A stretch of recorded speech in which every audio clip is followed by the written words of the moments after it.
مشاهدينا حياكم الله في برنامجكم مرايا. إدارة الرئيس الأمريكي باراك أوباما لديها رؤية خاصة وجديدة في مشاكل المنطقة العربية، وهي رؤية على غير مثال أمريكي سابق. كانت أبرز محطاتها دعم ما سمي بالربيع العربي، وفي الحقيقة ربيع الفوضى، أو في أحسن الأحوال ربيع جماعة الأخوان. وحينما انقلب هذا الربيع قيضا وخريفا تخلى عنه الرئيس أوباما واستبدله بالصفقة النووية الإيرانية، ورهن سياسته الخارجية عليها، موبخا كل من يختلف معه من رموز السياسة الأمريكية الكبار حتى مثل جيمس بيكر. دعونا نستعرض أهم النقاط التي وردت في الحديث الأخير للرئيس الأمريكي باراك أوباما الذي أجراه مع الصحفي الأمريكي المعروف توماس فريدمان في صحيفة نيويورك تايمز.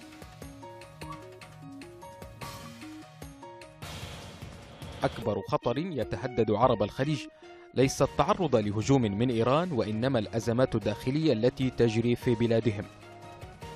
سأجري حوارا صعبا مع حلفاء أمريكا في الخليج، أعدهم خلاله بتقديم دعم أمريكي قوي ضد الأعداء الخارجين.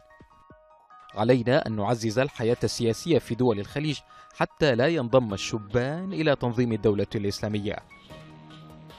اتفاقنا مع طهران هو فرصة العمر التي تمنع إيران من امتلاك سلاح نووي وتحقيق استقرار طويل المدى في منطقة الشرق الأوسط. هذا الاتفاق يقود إلى عهد جديد في العلاقات الأمريكية الإيرانية، إلى عهد جديد في علاقات إيران مع جيرانها. خامنئي شخص يصعب فهمه ولا يمكن توقع ماذا سيفعل، لكنه كان يرغب في إعادة طهران إلى المجتمع الدولي. هذه أبرز يمكن النقاط اللي جاءت في حديث الرئيس الأمريكي مع الصحفي توماس فريدمان. اللي يهمنا منها في الحقيقة في هذا السياق هو إشارته لدول الخليج. يعني هو تحدث عن أنه دول الخليج لا يجب عليها أن تخاف من إيران أو تخشى من إيران. الخطر اللي يتهدد دول الخليج من منظور الرئيس الأمريكي طبعا هو خطر يتعلق بالأشياء الداخلية. طبعا دعونا في البداية نؤكد على نقطة هامة. الولايات المتحدة الأمريكية هي أكبر حليف لدول الخليج، وبالذات السعودية، والعلاقات التاريخية تمتد منذ أيام الملك عبد العزيز والرئيس روزفلت إلى يومنا الحالي. هي أيضا علاقة استراتيجية كما قال السفير عادل الجبير من الناحية العسكرية والاقتصادية والسياسية وما إلى ذلك، حتى مع عهد الرئيس باراك أوباما. لكن في هذه الجزئية أو في هذا الملف ما في شك أن هناك تباين في وجهات النظر، إن كان بما يتعلق بالحوار مع إيران أو الانفتاح مع إيران بما يحقق مطالب إيران، أو كان فيما قبل ذلك في موضوع نصرة ما سمي بالربيع العربي. أهم نقطة أنا أحب أتوقف عندها في حديث الرئيس باراك أوباما هو قوله بأن إيران يمكن الحوار معها، وبأن المشكلة في دول الخليج عند شباب دول الخليج هو أن يوجد لديهم نموذج سياسي مغري يمنعهم من الانخراط في تنظيم داعش، وأن ذهابهم لتنظيم داعش هو بسبب يعني الإحباط أو ما إلى ذلك. الحقيقة أن ثورة الخميني ثورة 1979 والتي أطلقت تيار كهربائي من الأصولية السياسية في المنطقة هي السبب المباشر أو من أهم الأسباب التي أطلقت أنا ما أسميه سباق التسلح الأصولي في المنطقة. فإيران نفسها بتركيبة النظام أقصد السياسية هي من أكبر أسباب توليد وازدهار الأصولية في المنطقة، وهذا عكس ما ينظر به علينا السيد باراك أوباما. الأمر الآخر أن الحديث بهذه النغمة كأنه يعيدنا إلى موضوع الربيع العربي.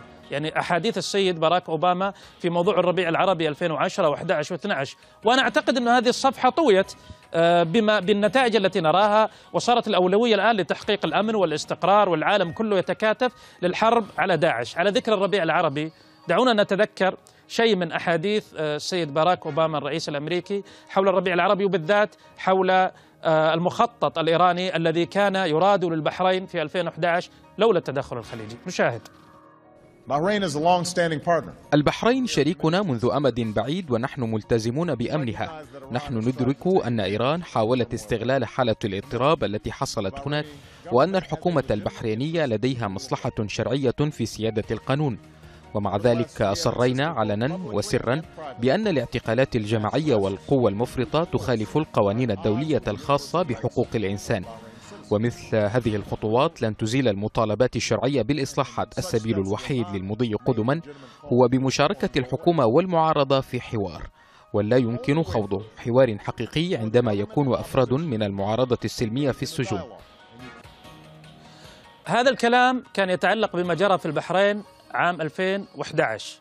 لكن قبل ما هذا الحدث الذي جرى في البحرين عام 2011 كان في حدث أهم منه في إيران، وهو سابق حتى لما سمي بالربيع العربي، أعني ما سمي بالثورة الخضراء أو الحركة الخضراء، وقمعت بقوة جدا من النظام الإيراني، ولم نجد حماسة من الإدارة الأمريكية لمناصرة هذه القضية، بل على العكس كان النهج المتبع هو الصمت وترك الأمور تأخذ مجراها وعدم التدخل كما جرى في البلدان العربية. لم نرى نفس هذه الحماسة ولا نفس هذه الصرامة حينما هب الشباب الإيراني للمطالبة بالإصلاح وإلغاء فكرة ولاية الفقيه الأصولية. تم قمع هذه الثورة وقتل وسجن وطرد قياداتها وجمهورها.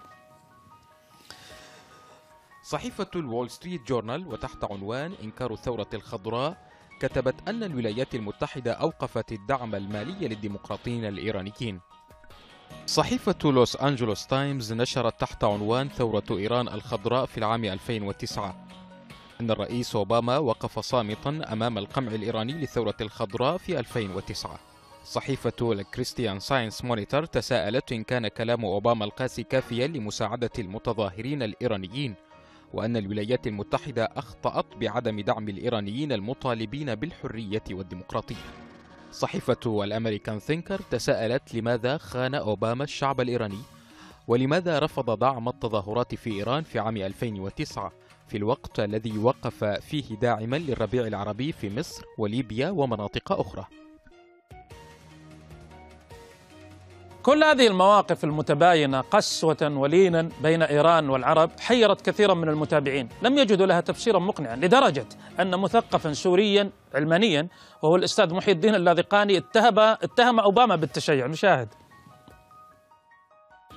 الولايات المتحدة الأمريكية لم تبدو متسقة مع السياسة الإيرانية كما هي في فترة أوباما الثانية، وعلينا هنا ألا ننسى، وأنا هنا لا أروج لنظرية ولا أتكلم عن شيء عنصري، باراك حسين أوباما من والد شيعي كيني، أمضى طفولته والكثير من سنوات طفولته في مومباسا في جنوب كينيا.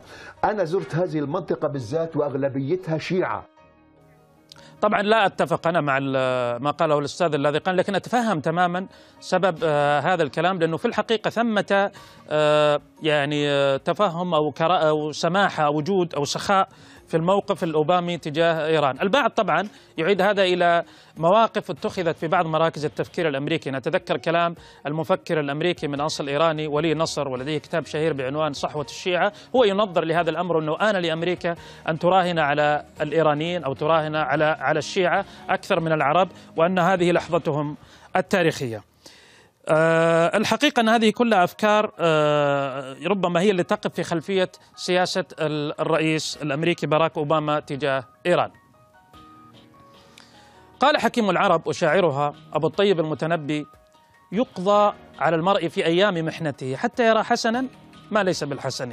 مشاهدينا، إلى اللقاء.